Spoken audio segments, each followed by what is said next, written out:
오늘 아침 경기도 양평군 경의중앙선 선로에서 시운전 중이던 기관차끼리 추돌해서 기관사 1명이 숨지고 6명이 다쳤습니다. 또 버스에서 아이만 먼저 내려 엄마가 정차를 요구했지만 외면당했다는 의혹이 제기된 240번 버스 논란, 오늘도 이어졌습니다. 염권웅 유원대 경찰소방행정학부 교수 서정옥 변호사 모셨습니다. 안녕하십니까? 네, 안녕하세요. 자, 오늘 어이없는 사고가 있었는데 새벽 4시 50분쯤에 경의중앙선 기관차 추돌 사고로 기관사 1명이 숨지고 6명이 다치는 사고가 있었는데 이게 뭐 안전을 위한 시운전을 하다가 사고가 난 거예요? 예, 지금 이제 평창 동계올림픽이 다가왔기 때문에 경의중앙선이 그쪽으로 운행하는 열차죠. 그래서 열차 2대를 운행시키는 상태에서 앞차와 뒤차 간의 자동 제어 장치가 작동을 하는지 그런 여부를 확인하기 위한 그런 시험 상황이었는데요.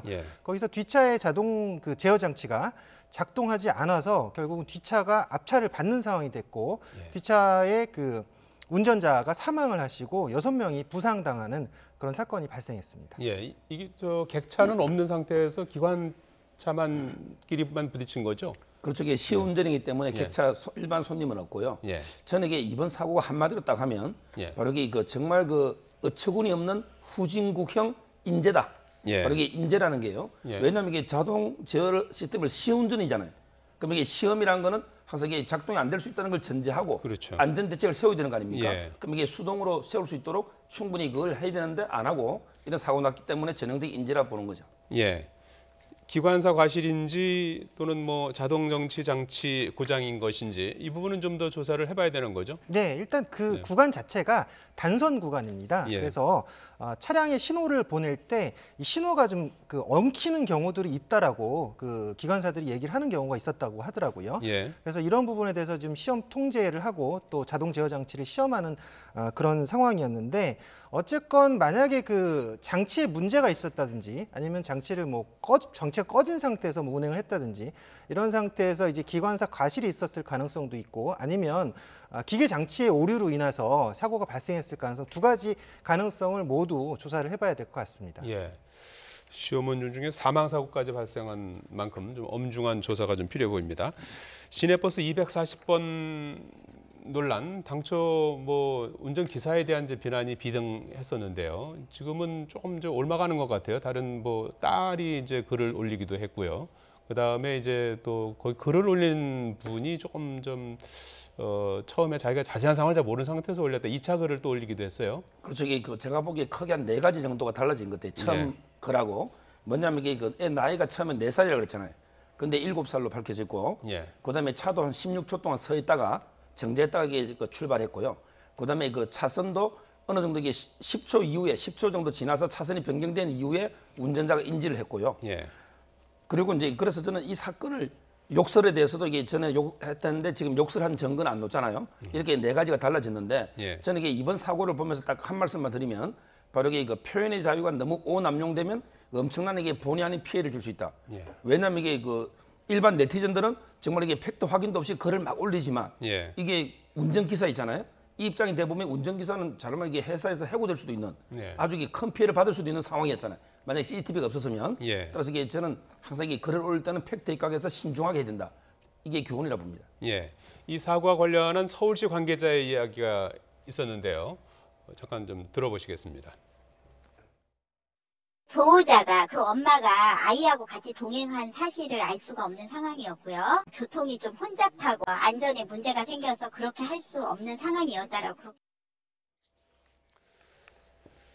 서울시에서는 이제 내부의 CCTV까지도 이렇게 다 이제 검토를 한 그런 지금 내용을 얘기한 것 같은데요. 오늘은 처음에 인터넷 게시판에 글을 올린 당사자가 2차 글을 올린 게 눈길을 끌고 있는데 거짓말을 한 것은 아니지만 자신이 본 상황을 그대로 적었을 뿐이다 이런 해명을 했어요. 네, 일단 근데 확인되지 않은 상황에서 본인이 좀 추정한 상황을 좀 더 과장되게 올렸다라고 볼 수는 있는 것 같아요. 지금 현재 상황을 조사를 해본 상황에서 아까 변호사님께서 말씀하셨지만 16초간 버스문을 충분히 열고 있었던 상황에서 그 승객들이 다 내리는 걸 확인했었던 그런 상황이고 3, 4차로에서 4차로가 거기서 우회전을 할 수 있는 그런 차로였기 때문에 거기서 뭐 바로 어머니를 내려줬다라고 하면 큰 사고가 이어질 수가 있었고 또 어린이가 뭐 4살 이하가 아니고 7살이고 또 펄쩍 그 CCTV를 보고 뛰어내리는 그런 상황도 보면 이게 뭐 어머니와 아이가 서로 간에 어쩔 수 없이 헤어지는 그런 상황이 아니다라고 지금 결과가 조심스럽게 굳어지는 그런 상태라고 보여지는데요. 예. 그래서 지금 서울시에서 조사한 부분과 또 이런 그 새로 말한 그 지금 그 처음 유포자가 얘기했던 그런 부분이 결국은 확인되지 않은 정보들이 엄청나게 정말 확대가 돼서 재생산되는 그런 상황이 됐었거든요. 예. 결국 어제는 뭐 그 청와대 민원 홈페이지까지 거의 마비될 정도의 그런 상태로 이제 막 정말 민심이 폭발하는 그런 상황이었는데 예. 어떤 점들이 가장 많이 좀 크게 달라진 겁니까? 그러니까 그 처음에는 뭐 아이의 나이도 좀 달라졌죠. 그렇죠. 아이 나이가 4살 정도라고 얘기를 했었는데 실제로 7살인 아이였고요. 예.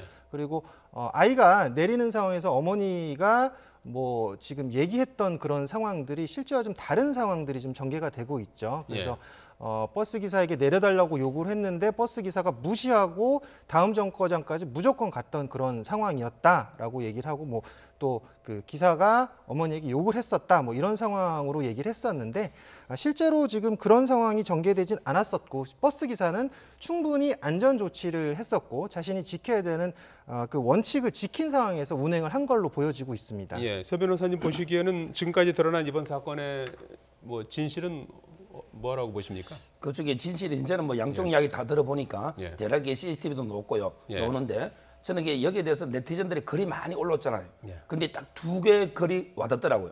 하나는 게 뭐냐면 진실이 밝혀질 때까지는 진실이 아니다. 이런 게 글이 있어요. 예. 정말 이게 우리가 항상 이게 양쪽에서 팩트에서 밝혀질 때까지는 항상 이게 진실이 아닐 수도 있다는 걸 전제를 하고 글을 올리는 게 필요하고요. 예. 그다음에 두 번째 제발 한쪽 이야기만 듣고 판단하지 말자. 이런 이게 네티즌 글도 있어요. 항상 이게 운전기사, 그다음에 그 어머니, 뭐 양쪽 다 이게 다 들어보고 예. 판단하는 이런 이제 자세가 필요하다 봅니다. 예. 자, 이 최근에 전라북도 고창에서 목줄이 풀린 사냥개 4마리가 그 산책하던 부부를 습격하는 사건이 있었는데 이번에는 애완견 목줄 때문에 60대 남성이 중태에 빠지는 사건이 있었습니다. 어떻게 된 일입니까? 이게 지금 그 아파트에서 벌어졌던 그런 상황인데요.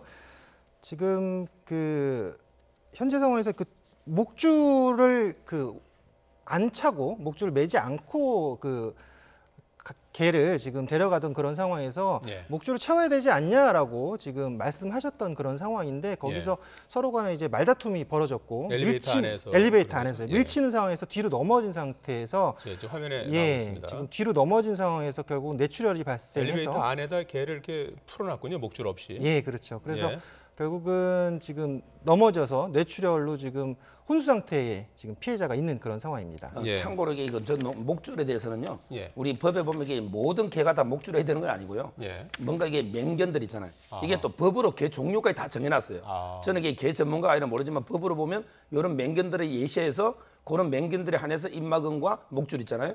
요걸 이게 안 하면 100만 원의 과태료를 처벌하는 이런 조항이 있고. 예, 저 정도 개면은 목줄 안 해도 되는 겁니까? 당연히 아닌데 저거는 애완견이기 때문에 저거는 이게 사람을 물어서 위협을 줄 게 아니잖아요. 맹견이 아니잖아요. 예. 따라서 이게 제가 보기엔 논쟁은 목줄 안 했다고 시비를 건 분이 잘못은 됐지만 그렇다고 해서 이게 밀쳐서 이렇게 중상을 입히고 이거는 정말 잘못된 행위라고 봅니다. 예. 영문을 몰랐다가 CCTV를 확인하고 망연자실했던 피해자 가족들 그들의 심경 잠깐 들어보시겠습니다. 아무 생각도 안 들어요, 솔직히. 아버지만 깨어나셔서 회복만 할 수 있다는 건 할 수만 있으면 좋겠어요, 솔직히. 그리고 지금 현재로서는 의사가 뭐 가망도 없다고 하니까 너무 답답하고요. 예. 이 뭐 폭행 사건으로 번져갖고 애완견으로 인해서 이제 서로 시비가 붙어서 폭행으로 이어져서 지금은 뭐 사경을 헤매는 그런 상황인 것 같아요. 네. 엄밀히 말하면은 뭐 저 애완견을 둘러싼 폭행 사건이고 가해자는 외국인이라고 해요. 어떤 처벌이 가능한 겁니까? 일단 지금 현재 상황에서는 동물보호법에 의해서 목줄과 입마개를 착용하도록 되어 있는데 예. 일단은 반려견인 경우는 이제 10만 원 이하의 과태료를 물게 되고요. 예. 맹견 같은 경우는 50만 원 이하의 과태료를 물게 되는데 최근에 그 법원의 판단에서 봤을 때는 맹견의 목줄과 입마개를 하지 않았을 때 예. 400만 원의 과태료까지 부과한 경우가 있었습니다. 예. 그래서 이 반려견 특히나 이제 뭐 반려견 귀엽죠. 굉장히 귀엽고 나의 개였을 때는 굉장히 귀엽지만 예. 남이 봤을 때 그 개는 굉장히 무섭거든요. 예. 누구에게나 위협이 되는 그런 존재이기 때문에 이 목줄과 또 입마개를 꼭 착용해서 데리고 다니셔야지 그래서 사람들에게 위협을 또 가하지 않고 또 안전하게 조치를 할 수 있다라고 봅니다. 예. 저분에 이게 예. 그 아마 혐의는요. 제가 보기에 현재 경찰에서는 폭행치상. 왜냐하면 이게 밀쳐버린 게 폭행이잖아요. 그런데 이거 밀쳤는데 지금 이게 완전히 그 중상을 입었기 때문에 예. 일단 이게 그 상해 부분은 고의가 없으면 폭행치상인데요. 예. 지금 이게 의사 이야기로는 현재 그 깨어날 가망이 없다는 게 지금 가족들 그 생각이잖아요. 예. 그럼 이게 만약에 하나 불행하게도 혹시라도 이게 돌아가시게 되면요. 이 사망하고 밀친 것도 상당 인과관계가 있어요. 예. 그래서 이게 제가 보기에 폭행치사까지도 만약 돌아가시면 폭행치사고 아니면 현 상태에서는 폭행치상죄로 처벌되게 됩니다. 예. 최근에 반려견으로 인한 사고가 잇따르고 있는데 예방 대책이 있다면 뭐 반려견 예. 물림 사고가 지금 그 한국 소비자원에 접수된 걸 보니까 2011년에 245건이었는데 지금 지난해만 해도 1019건까지 거의 한 굉장히 많은 한 6, 7배 뭐 이렇게 증가를 했던 그런 상황으로 보이는데요. 그러니까 계속적으로 반려견에 대한 문제들 또 이런 그 위협 상황들 이런 상황들이 계속적으로 발생을 하고 있어서 뭐 사실 가장 뭐 확실한 대처법은 법을 좀 강화해서 예.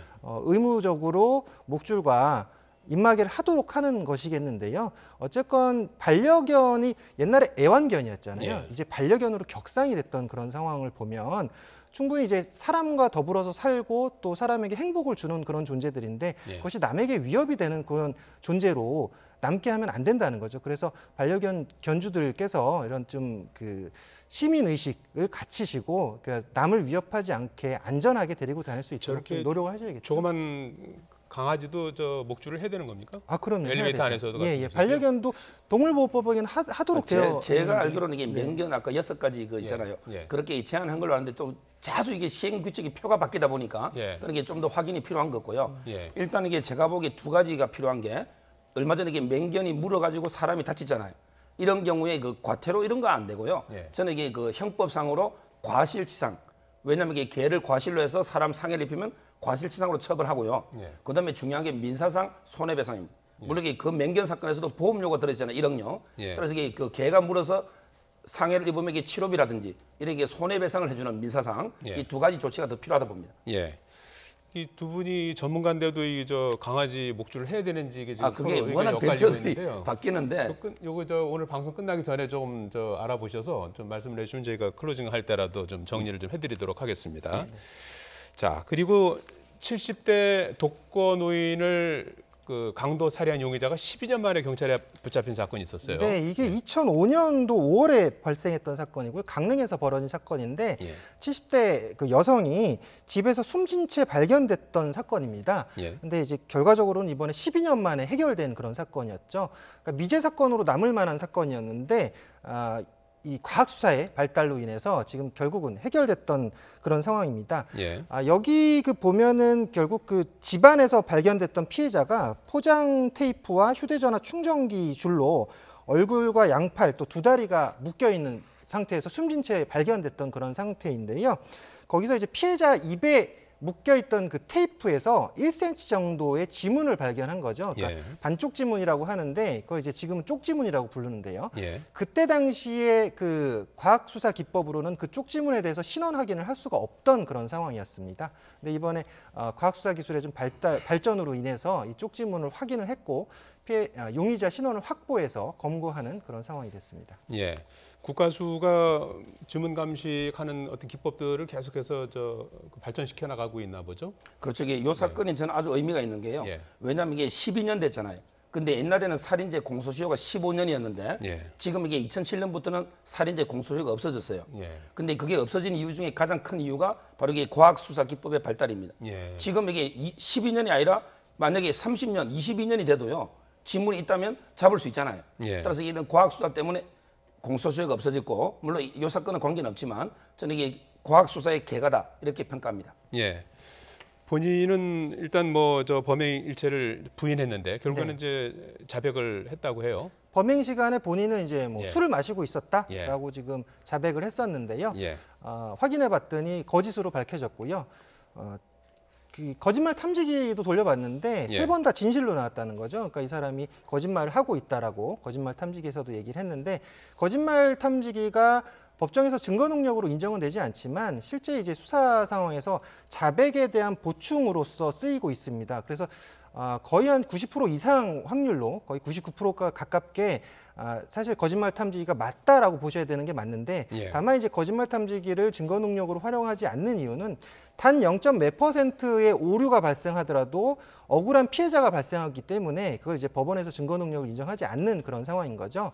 이번에 그 사건이 최근 그러니까 한 20년 전의 사건들 보면 미제 사건들이 굉장히 많았거든요. 예. 그때 당시에는 이제 지문이 반쪽이 나오면 알 수도 없고 신원 확인이 어려운 그런 사건들이었는데 저번에도 그런 사건이 있었죠. 구로동 한 호프집을 운영하던 여주인이 살해당했던 사건이 있었는데요. 예. 거기서도 그 잔에서 반쪽짜리, 그러니까 쪽지문이 나왔던 상황입니다. 근데 결국은 쪽지문의 신원을 확인하지 못했는데 최근에 그 쪽지문 신원을 확인해서 용의자를 확보해서 검거했던 그런 상황이 있었습니다. 예, 12년 만에 미제 사건이 풀렸고 이제 범인은 이제 잡혔는데요. 어떤 처벌이 가능한 겁니까? 결국은 이제 그 결론적으로 이게 강도 살인인데요. 예. 강도 살인에게 강도가 사람을 죽인 거기 때문에 이걸 결합범이라는데 형량이 이게 일반 살인보다 훨씬 높아요. 예. 일반 살인에게 5년 이상인데 강도 살인에게 7년 이상이고요. 이 사람이 그 80만 원 상당의 기금속을 훔친 거 아니에요. 그래서 이게 기금속을 훔친 게 재물이니까 강도 살인. 따라서 이게 7년 이상의 형에 처하게 됩니다. 예, 잘 들었습니다.